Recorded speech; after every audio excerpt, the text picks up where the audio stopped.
G'day folks, just a quick update. I know I've been meaning to do more meaningful videos, but to be honest I've sort of been on a roll with a bit of renovation work in here, so I'll show you that in a minute. But that's basically what I've been doing, because I know people have been wondering where I am and why I haven't been posting as much, but hey, I just post what I want to. I know everyone's going to say I don't have to worry about it, but I still like to keep people in the know. It's just a polite thing to do, rather than going quiet for a week or two, which I might.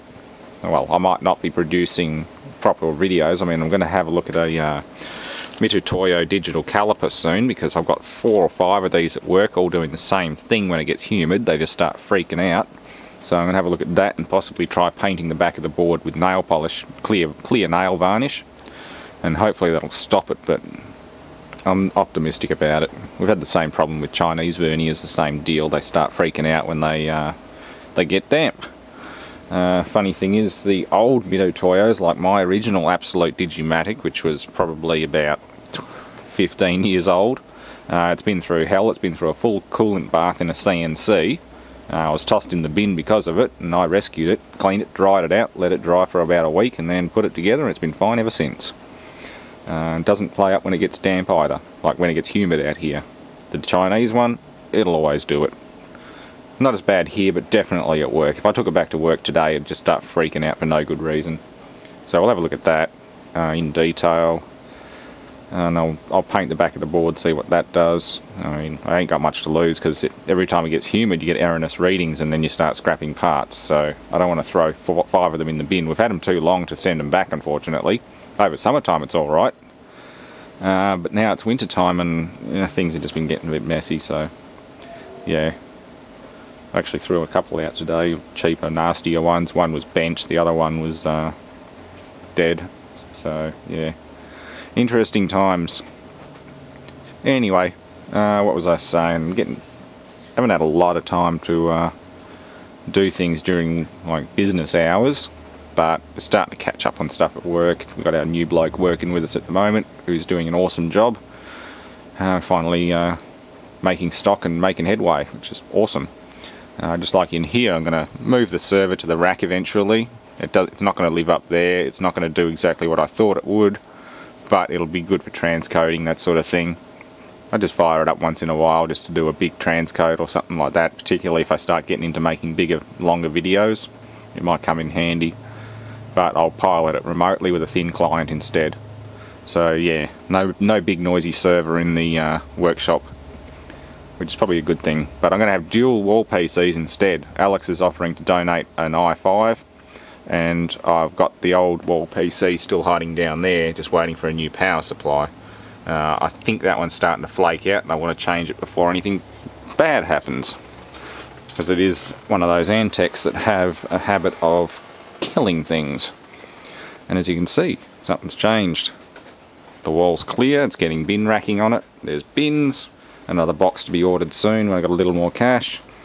That set of drawers wasn't doing an awful lot. There were really only 2 drawers that were doing anything meaningful, and the other bits and pieces can go into one of the handy bins. So that's there. Tool and cutter grinder's there. The microwave's outside. Unfortunately it's been rained on a few times. I haven't had a chance to move it, but I'll probably end up keeping it. It's a nice old clunker, and it's also a convection microwave, so it's great for drying parts. Yeah, so there's 20 of these small store packs and 6 of these big ones. I'll probably end up with more of these, because there's another 1 or 2 panels going on there. They're down there. I might split them in half and just put a maybe one here and have a gap here with some rails or something like that, so I can stand long bar stock in the back. It is going to end up with dust and stuff on it from the grinder, but that can't be helped as such, unless I tie another have another power feed coming off the switch and actually tie a small blower into it and suck the dust and blow it outside. That's another option. I'll just put a collector behind that and the linisher attachment that's still coming in the mail. So I'm getting a handy, was it a multi-tool brand linishing attachment, the ones that have been around forever. They fit basically any bench grinder. They're about $250 on eBay, so it's a bit of an investment, but God are they handy. I use one every day at work. Being able to have the exact same rig at home is just a lifesaver. It's just amazing. So yeah, I can't wait to get that. I've been meaning to get a linisher for yonks. I wanted a big industrial, like a Parkinson floor stand one, but they're too long, they're too deep. This shop's not big enough for that. Yeah, power supplies for computers, one for the i5, one for the wall PC. They're only budget series Corsairs, but they're Corsairs. They're better than a no-name brand or a Antec or anything like that. So that's good. Alright, we're pretty much done on that. Some more goodies coming in soon that you'll see, but it's mostly storage oriented and functionality oriented at the moment. Yeah, I was hoping to have more done, like this would have been up, but well, you know, after having a couple of cold ones, I decided no power tools at 9 o'clock or 10 o'clock at night. Get the handsaw out, and what do you know? Skips off the wood, hits the metal, skids across, and goes straight across the top of my thumb. So that was the end of Saturday night. It always happens. It's always the late night thing, the low end of the soul, I think they call it, where anything can possibly go wrong, will go wrong. And it did. There was carnage, there was blood, but it's going to heal alright. I can still use it. It's just, yeah, a bit of a mess. There'll be a scar. So, yeah, that's what I'm going to try and paint the board with. It's just clear nail lacquer. I've used it before on other things. I had a problem with a digital display dying on a piece of process equipment years ago, and after I opened one of the dead ones up, I found it was all corroded inside. So again, I just painted it with nail lacquer, and until the day I left the place, nothing failed. So it should work. Anyway, that's about all I got. I mean, I've been down the scrapyard a few times, but it's just a muddy quagmire at the moment, so wait until summertime and I'll get some better stuff. They got a big machine there, so shit doesn't hang around long to pick through. It gets dumped into bins real quick. I mean, I can see the place is pretty small, so they want to move things pretty quick.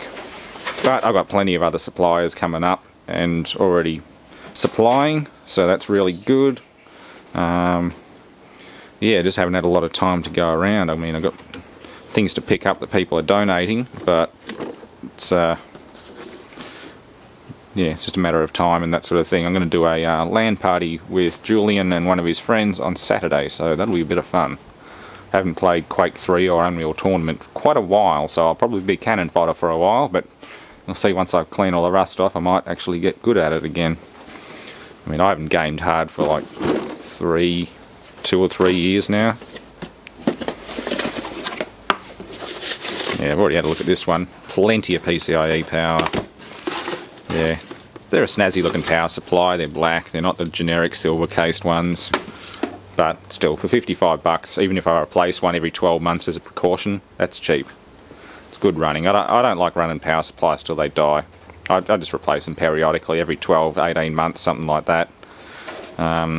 It's cheap insurance, especially if you're using cheap ones like I used to. I used to get the generic China ones, like some Young Wang kind of brand ones, and they were cheap, like they were 35 bucks, but yeah, change them every 6 months or so, because I have seen caps blow out on them pretty bad, and the voltage rails go high.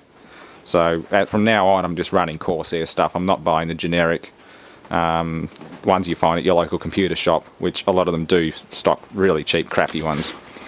So anyway, that's about all. It's not so much a quick update anymore, but another bloody long ramble. I wouldn't disappoint you with anything less. You know me. Oh well, like I said before, I'm not focusing on videos so much. I'm focusing on my main day job, running a machine and metal shop, fabrication shop. And I'm focusing on getting this place ship shape so that I can actually, when I do get time to spend in here, I can actually do things properly.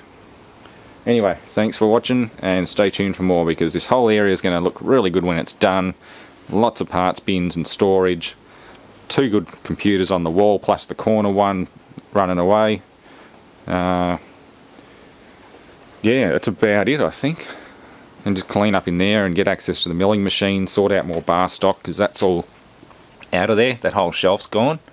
So I might store some big chunky engines under there instead, and just try and segregate everything to its own little area, like 2 of these bins, maybe cut the front out of 2 of these bins just for bits and pieces like that, bearings and solid chunk material, and then the rest of it can just be for bulky equipment. There's actually a surprising amount of room in here once you get rid of some of the crap. Oh well, thanks for watching.